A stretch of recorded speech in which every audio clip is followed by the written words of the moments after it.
Series की शुरुआत एक क्लब सीन से होती है जहां हम जिन नामी लड़के से इंट्रोड्यूस होते हैं। जिन एक प्ले बॉय है जिसे पार्टीज करना और गर्ल्स के साथ फ्लर्ट करना पसंद है। उसी क्लब में यू नामी लड़की की एंट्री होती है जो सीधा इंटरव्यू से अपनी दोस्तों को क्लब में मिलने आई थी। इस वजह से उसकी ड्रेसिंग पार्टी के लिए सूटेबल नहीं थी। यू नशे में होने की वजह से डांस फ्लोर पे खूब धूम मचाती है और उल्टी सीधी हरकतें करती है। जिन अपनी आदत से मजबूर क्लब में भी एक लड़की से फ्लर्ट कर रहा था। इसी दौरान कोई उनकी सीक्रेटली पिक्स बना लेता है। अगले दिन जिन के सीक्रेट अफेयर्स की न्यूज हर जगह फैल जाती है। चूँकि जिन एक रिच फैमिली से ताल्लुक रखता है तो हो सकता है ये उनके किसी ओपोनेंट का काम हो। जिन स्विमिंग कर रहा था तभी सेक्रेटरी जैंग उसे वहाँ आके ये बात बताता है। ये भी कि ये बात जिन के डैड चेयरमैन चा को भी पता चल गई थी। चेयरमैन चा जिन को सजा के तौर पे अपने एक रिसोर्ट में ट्रेनिंग के लिए भेज देता है ताकि वो अपनी कंपनी को समझ सके और मैच्योर बन सके।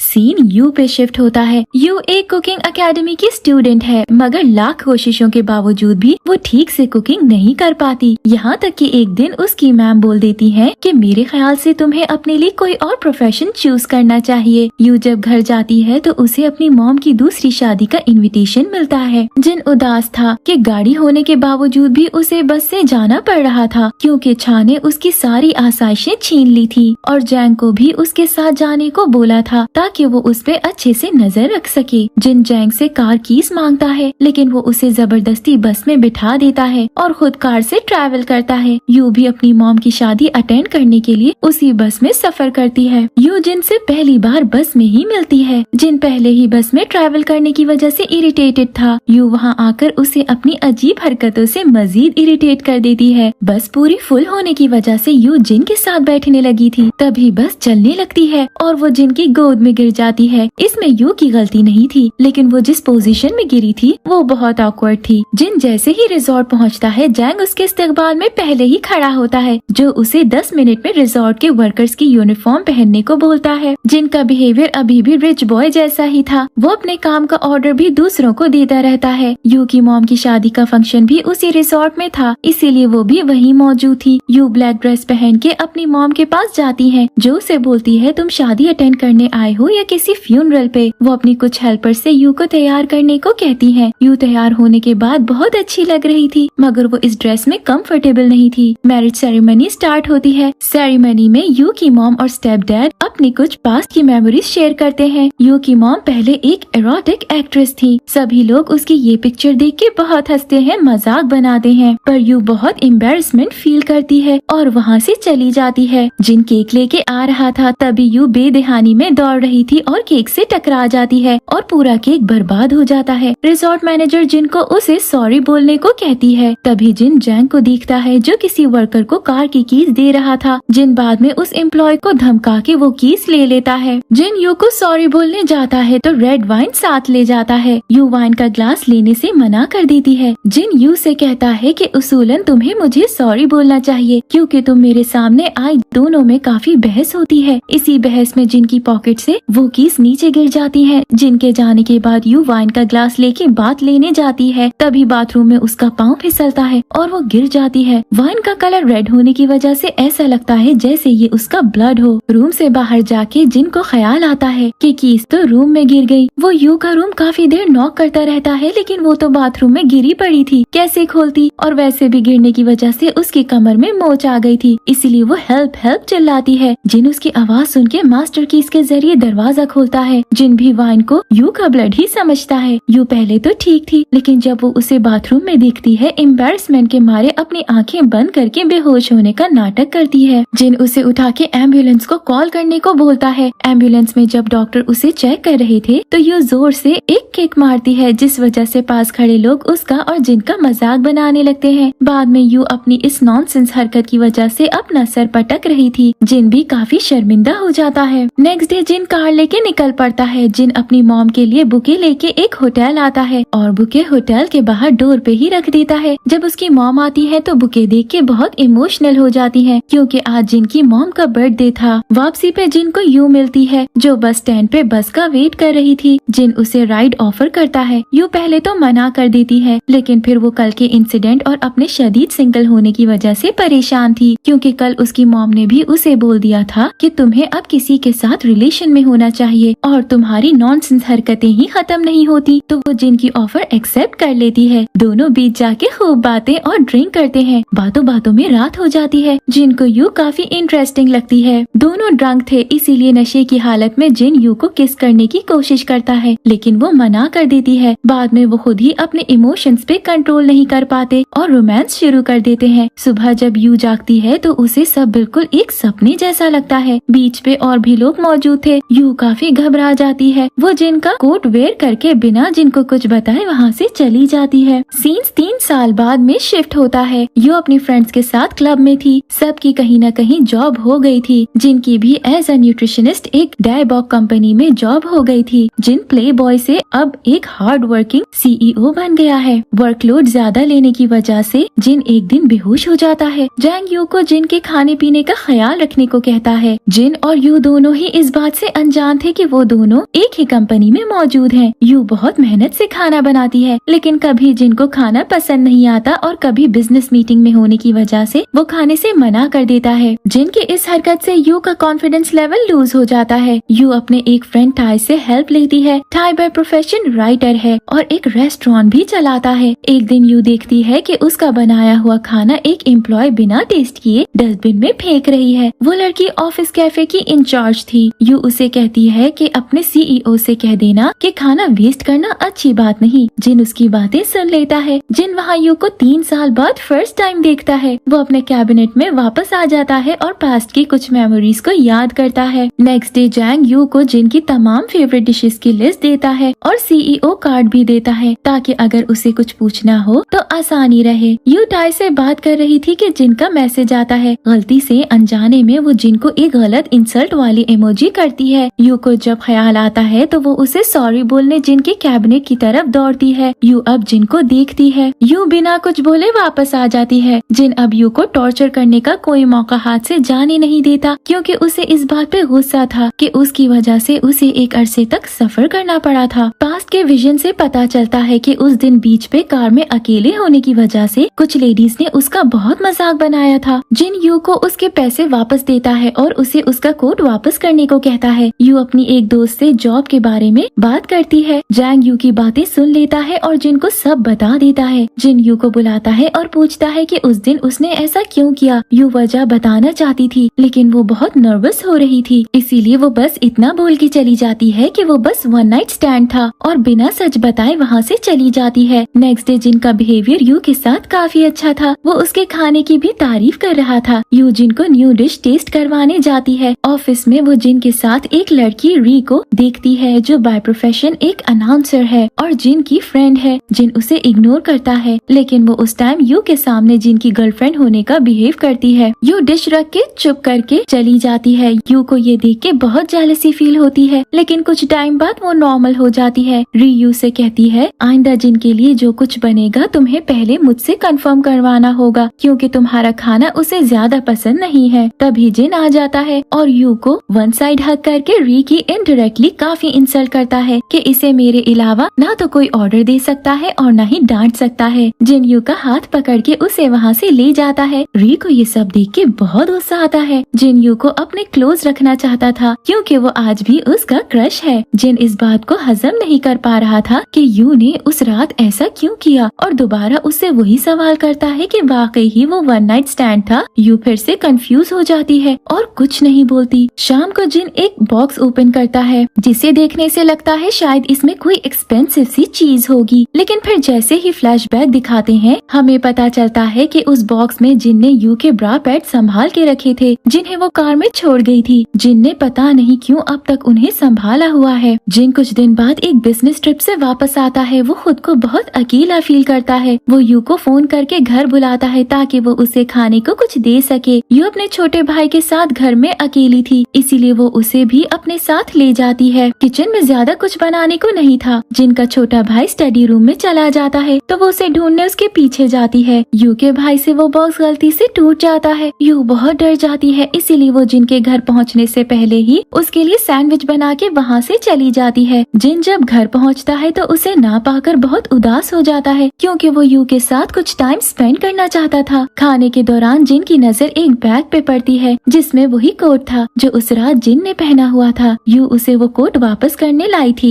अगले दिन यू जिन के लिए अच्छा सा लंच बना के लाती है, क्योंकि उसे ऐसा लग रहा था कि जिन को उस बॉक्स के बारे में पता चल गया होगा और वो बहुत नाराज हो जाएगा, इसीलिए वो पहले ही अपॉलजी के तौर पे अच्छा सा लंच ले आई थी। शाम में जिन स्टडी रूम में जाता है, जहाँ उसे वो बॉक्स टूटा हुआ मिलता है। जिनको लगता है शायद यू ने कल देख लिया कि इसमें क्या है। वो बहुत शर्मिंदा होता है कि पता नहीं वो मेरे बारे में क्या सोच रही होगी। जिन इसी कश्मकश में था कि उससे सब्र नहीं होता और वो यू को घर के बाहर आने को बोलता है। तो इनडायरेक्टली उससे बॉक्स के बारे में पूछता है, लेकिन यू समझ नहीं पाती कि वो क्या बात कर रहा है। दोनों में कंफ्यूजन क्रिएट होती है और काफी बहस होने लगती है। तभी टाई वहाँ आता है और यू को वन साइड हक करता है। जिन यू से उन दोनों के रिलेशनशिप के बारे में पूछता है, जिसके जवाब में टाई कहता है कि अभी भी कुछ कहना बाकी है, क्योंकि जिस तरह उसने यू को हक किया हुआ था वो दोनों गर्लफ्रेंड बॉयफ्रेंड ही लग रहे थे। जिनको बहुत जेलसी फील होती है, लेकिन वो चुप करके वहाँ से चला जाता है। अगली सुबह ऑफिस में जिन यू से उसके और टाई के रिलेशनशिप के बारे में पूछता है। यू इस बात को ये कह के टाल देती है कि ये हमारा पर्सनल मैटर है। जिन यू को अपने पास रखने और तंग करने के लिए उससे बार बार खाना बनवाता है। जिन तो खाने के बाद डाइजेस्टिव मेडिसिन ले लेता है, लेकिन यू बहुत थक जाती है। ऑफ टाइम पे यू जब घर जाने लगती है, जिन उसे दोबारा फिर खाना बनाने को बोलता है। इस बार यू खाने के साथ एक्स्ट्रा प्लेट लाना भूल जाती है, तो जिन टाई की एक नॉवेल बुक निकाल के उस पे खाना रख के खाने लगता है। यू समझ जाती है कि जिन रात वाली बात को लेके जेलस फील कर रहा है। जैंग जिन के कहने पे अगले दिन यू को 10 लोगों के लिए लंच बनाने को कहता है, जो कि अनाउंसर री के गेस्ट के लिए था, जिन्होंने ऑफिस में मीटिंग के लिए आना था। री को जब पता चलता है कि ये खाना यू ने बनाया है, तो वो खाना होटल से ऑर्डर कर लेती है और अपने गेस्ट को वही सर्व करवाती है। यू को ऐसा लगता है कि शायद जिन ने जानबूझ के उसके साथ ऐसा किया है। जिन उसे एक्सप्लेनेशन देना चाहता था, लेकिन वो बिना कुछ सुने वहाँ से चली जाती है। जैंग यू को कॉल करके हॉस्पिटल आने का बोलता है। दरअसल जिन ने वो पूरा खाना जो यू ने बनाया था वो खुद खा लिया था, जिस वजह से अब उसकी तबीयत खराब हो गई थी। यू उससे मिलने आती है, तभी दोनों कन्फेस कर लेते हैं कि री ने होटल से खाना मंगवाया था, और यू बता देती है कि वो और टाई बस एक अच्छे दोस्त हैं। जिन उसे कहता है कि तुम्हारी वजह से मेरी ये हालत हुई है, इसलिए तुम्हें मेरे साथ 10 मरतबा लंच पे जाना होगा। यू इस पनिशमेंट को एक्सेप्ट कर लेती है। अगले दिन वो दोनों डिनर के लिए जाते हैं और डेट पे एक कपल की तरह पूरा टाइम स्पेंड करते हैं। यू जिन के लिए ऑफिस में मजे मजे के खाने बना के लाती है। एक दिन एज यूजुअल यू जिन के लिए लंच लाती है और वहीं बैठ जाती है। जिन यू से कहता है कि आइंदा उसे उसके लिए खाना बनाने की जरूरत नहीं है। यू शॉक होते हुए उसकी तरफ देखती है। जिन रात में उसे डिनर के लिए इनवाइट करता है, लेकिन यू मना कर देती है कि मेरा डॉग घर में मेरा वेट कर रहा है, इसीलिए मैं नहीं जा सकती। दरअसल यू अपने भाई के बारे में बात कर रही थी, लेकिन वो उसके बारे में जिन को नहीं बताती और ये कह देती है कि डॉग का ख्याल रखना है। जिन जैंग को तमाम चीजें जो उसने प्लान की थी कैंसिल करने को कहता है। यू ये बात सुन लेती है और वो अपने सारे प्लान्स कैंसिल कर देती है। दूसरी तरफ री जिन के डैड को इम्प्रेस करने में लगी है और किसी हद तक कामयाब भी हो गई है। यू जिन को मैसेज करती है जो उसे अब डिनर के लिए घर पे इनवाइट करता है। यू मान जाती है, लेकिन बहुत अनकंफर्टेबल फील करती है। जिन अपने हाथों से यू के लिए डिनर बनाता है। यू पहली लड़की है जिसके लिए वो खुद अपने हाथ से कुकिंग कर रहा था। डिनर तैयार करने के बाद जिन यू को लाइट्स ऑफ करने को बोलता है, लेकिन यू को स्विच नहीं मिलता। जिन जिस वे में लाइट ऑफ करने जाता है उसे ऐसा लगता है कि शायद जिन किस करने आ रहा है। प्लेट्स लगाते वक्त जिन जल्दी से यू को लिप किस कर देता है। जैसे ही डिनर स्टार्ट होता है तो डोरबेल की आवाज आती है। जिनके डैड बाहर आए खड़े थे। जिन किसी तरह जल्दबाजी में उसे छुपने को कहता है। चेयरमैन छा 2 प्लेट्स को देख के समझ जाता है कि यहाँ जिन के अलावा कोई और भी मौजूद था। स्टडी रूम में यू वो बॉक्स ओपन करके चेस्ट पैड्स को देख लेती है। बॉक्स अचानक से उसके हाथ से गिर जाता है। कुछ गिरने की आवाज सुन के जिन के डैड रूम में देखने आते हैं, लेकिन वहाँ कैट को देख के वापस चले जाते हैं। कैट की वजह से यू भी बच गई थी और फिर वो वहाँ से चली जाती है। यू रास्ते में सोचती है कि जिन ने अभी तक उन्हें क्यों संभाला हुआ है। नेक्स्ट डे जिन के डैड को याद आता है कि कल उसने घर में किसी लड़की के शूज देखे थे। वो समझ जाते हैं कि जिन छुप छुप के किसी लड़की को डेट कर रहा है। चेयरमैन शाह जैंग को उस पर नजर रखने को बोलते हैं। जिन यू को बिजनेस ट्रिप के लिए साथ चलने को कहता है। जिन उसे कहता है कि तुम्हें मेरे पार्टनर की डाइट का ख्याल रखना है, क्योंकि वो एक डायबिटिक पेशेंट है। जिन यू को बिजनेस ट्रिप के लिए उसी रिसोर्ट में ले आता है जहाँ वो पहली बार मिले थे। जिनके बिजनेस पार्टनर को यू का खाना बहुत पसंद आता है और वो उनसे बहुत इम्प्रेस होता है। जिन यू को एक ड्रेस गिफ्ट करता है जिसमें वो बहुत प्यारी लग रही थी। दोनों एक साथ बहुत अच्छा टाइम स्पेंड करते हैं। रात में टाई और री एक साथ बैठे ड्रिंक कर रहे थे। नशे में होने की वजह से दोनों क्लोज आ जाते हैं। टाई री को यू के पास्ट के बारे में सब बता देता है कि 3 साल पहले क्या हुआ था। Next day business deal complete करके जिन जैंग को भी वापस भेज देता है और खुद यू के साथ पूल डेट प्लान करता है क्योंकि वो उसे हर पल अपने करीब रखना चाहता था। पूल में जिन डूबने की एक्टिंग करता है। यू उसे बचाती है और सब कुछ उसके सामने कन्फेस कर देती है कि वो उसकी कितनी केयर करती है और वो उसके बारे में क्या फील करती है। यू जिन को चीक्स पे किस करने लगती है लेकिन वो उसे जल्दी से लिप किस कर देता है। एक एम्प्लॉय चुपके से उनकी पिक्चर्स ले लेता है और सुबह तक ये पिक्चर्स जिन के डैड के पास थी। जिन और यू भी वापस आ जाते हैं। जिन यू को डिनर डेट के लिए इनवाइट करता है लेकिन यू मना कर देती है क्योंकि आज उसके भाई डोंगू का बर्थडे था। लेकिन चूँकि यू ने जिन को अपने भाई के बारे में नहीं बताया था तो इसीलिए वो इनकार की वजह नहीं समझ पाता। जिन यू को री के साथ जाता देखता है और पीछा करने पे वहाँ पहुँच जाता है। जिन बर्थडे पार्टी देख के शॉक्ड हो जाता है कि आखिर यू ने मुझसे ये बात क्यों छुपाई। ड्रंक होने की वजह से जिन रात यू के घर ही स्पेंड करता है। सुबह यू की मॉम उसे कहती है कि अगर तुम्हें यू को इम्प्रेस करना है तो डोंगू का ख्याल रखना होगा। वो डोंगू को लेके पार्क में चला जाता है। पार्क में सब लोग उन्हें फादर सन समझते हैं। जिनके डैड भी उन्हें डोंगू के साथ देख के यही समझते हैं कि डोंगू उनका ग्रैंडसन है। घर आके जिन डोंगू को बात देता है। उस समय वो उसकी कमर पे रैशेस देखता है। जिन अपने घर जाने से पहले यू को किस करता है। जिनका बिहेवियर यू के लिए बहुत कंफ्यूजिंग था। जिनके डैड उसे पूछते हैं कि क्या तुम्हारा कोई बेटा है क्योंकि 3 साल पहले तुम्हारा किसी लड़की के साथ अफेयर चल रहा था। जिन मना कर देता है लेकिन वो खुद भी इस बात को लेके कंफ्यूज था क्योंकि डोंगू की एज भी तकरीबन 3 साल थी। जिन यू को मिलने बुलाता है। री उन्हें एक साथ देख के उनकी बातें सुनने लगती है। तभी टाई भी वहाँ आ जाती है। जिन यू से पूछता है लेकिन वो मना कर देती है कि ऐसी कोई बात नहीं। री को फिर बहुत गुस्सा आता है। टाई उससे रिक्वेस्ट करता है कि प्लीज उन्हें एक साथ खुश रहने दो। जिन के डैड ऑफिस कैफेटेरिया आके यू को जिन से दूर रहने की वार्निंग देते हैं। जिन और यू डेट पे जाते समय इस बार डोंगू को भी साथ ले जाते हैं। वो बिल्कुल एक फैमिली लग रहे थे। जिन जैंग से पूछता है कि क्या 3 साल पहले तुमने मेरी कोई फोटोज क्लिक की थी लेकिन जैंग मना कर देता है। जैंग के इनकार से उन दोनों को रियलाइज हो जाता है कि कोई तीसरा इंसान है जो उनकी एक्टिविटीज पे नजर रखता है। यू टाई को जिन के डैड की वार्निंग के बारे में बताती है। टाई पूछता है कि अब तुम क्या करोगी। यू कहती है कि अब मैं बस अपने दिल की सुनूंगी। री यू से मिलती है और उसे 1 नाइट स्टैंड वाली बात को लेकर मजाक करती है। यू ये बात सुन के बहुत एम्बैरेसमेंट फील करती है इसीलिए खामोशी से वहाँ से चली जाती है। जिनके डैड डोंगू से मिलने यू के घर आते हैं ताकि कंफर्म कर सके कि वो उनका ग्रैंडसन है या नहीं। जिनके डैड की यू की मॉम से बहुत बहस होती है। तब तक जिन और यू भी वहाँ आ जाते हैं। बहस में जज्बाती होके यू की मॉम उन्हें बता देती है कि डोंगू उसका बेटा है। जिन जो अभी भी यकीन नहीं आता वो यू से क्लियर वे में पूछता है कि डोंगू मेरा बेटा है या नहीं। वो कहती है मैंने पहले ही बोला था कि ऐसा कुछ नहीं है। री लाइव शो में खुद पे कंट्रोल नहीं कर पाती और जिन की बात को लेके रोने लगती है। सोशल मीडिया पे ये खबर आग की तरह फैल जाती है। जिनका लेटेस्ट ब्रांड जब वो मार्केट में लॉन्च होता है तो वो सुपर डुपर हिट होता है। सोशल मीडिया पे यू और जिन की 1 नाइट स्टैंड वाली बात भी वायरल हो जाती है। टाई यू का मूड फ्रेश करने के लिए उसे कंपनी देता है। साथ ही वो री के शो में भी जाने का फैसला करता है ताकि कुछ चीजें नॉर्मल हो सके। यू जिन से आखिरी बार मिलती है और कहती है कि अब मैं उस रिलेशनशिप को कंटिन्यू नहीं रख सकती जिसकी वजह से मेरी और मेरी फैमिली की बदनामी हो। जिन उसे बहुत रोकता है लेकिन वो मना कर देती है। दोनों बहुत रोते हैं और जुदा हो जाते हैं। यू डायबॉग कंपनी छोड़ देती है। सभी कैफेटेरिया मेंबर्स उसके जाने की वजह से उदास थे। वो उसे एक शानदार फेयरवेल पार्टी देते हैं। यू अब एक यूनिवर्सिटी में जॉब करने लगती है। शाम में टाई यू से मिलने आता है। यू इमोशनल होके उसे हग कर लेती है। उन्हें हग करते हुए जिन देख लेता है और चुपचाप वहाँ से चला जाता है। यू को लगा था कि अगर वो ब्रेकअप कर लेंगे तो शायद सब चीजें ठीक हो जाएंगी लेकिन ऐसा नहीं था। यू की मॉम लाइव टीवी शो में जिन और यू के रिलेशनशिप के बारे में डिस्कस करती है कि जिन उनकी बेटी को डेट कर रहा था लेकिन अब दोनों का ब्रेकअप हो गया है। ब्रेकअप की वजह से जिन की लाइफ बहुत डिस्टर्ब हो गई थी। री उसकी केयर करती है तभी वो पास्ट के बारे में सोचती है कि कैसे उसे जिन से पहली नजर में ही प्यार हो गया था। वो जिन के लिए खाना लेके आती है। यू की मॉम की ब्रेकअप वाली स्टेटमेंट की वजह से सभी लोग यू का बहुत मजाक बनाते हैं और उसे एडल्ट मूवी एक्ट्रेस की बेटी कहते हैं। ये बात सुन के वो बहुत शर्मिंदा होती है और वहाँ से चली चली जाती है। जैंग जिन के पास आता है और उसे इतना परेशान देख के कहता है कि अगर तुम सच में यू को लाइक करते हो तो तुम्हें लोगों की फिक्र नहीं करनी चाहिए। अगर तुम उसे मिस कर रहे हो तो तुम्हें उससे मिलने जाना चाहिए ताकि बाद में पछतावा ना हो। जिन यू से मिलने उसकी वर्क प्लेस यानी यूनिवर्सिटी जाता है, लेकिन वो वहाँ नहीं थी। फिर वो टाई के पास जाता है, शायद उसे यू के बारे में पता हो। टाई जिन को देख के बहुत गुस्सा करता है,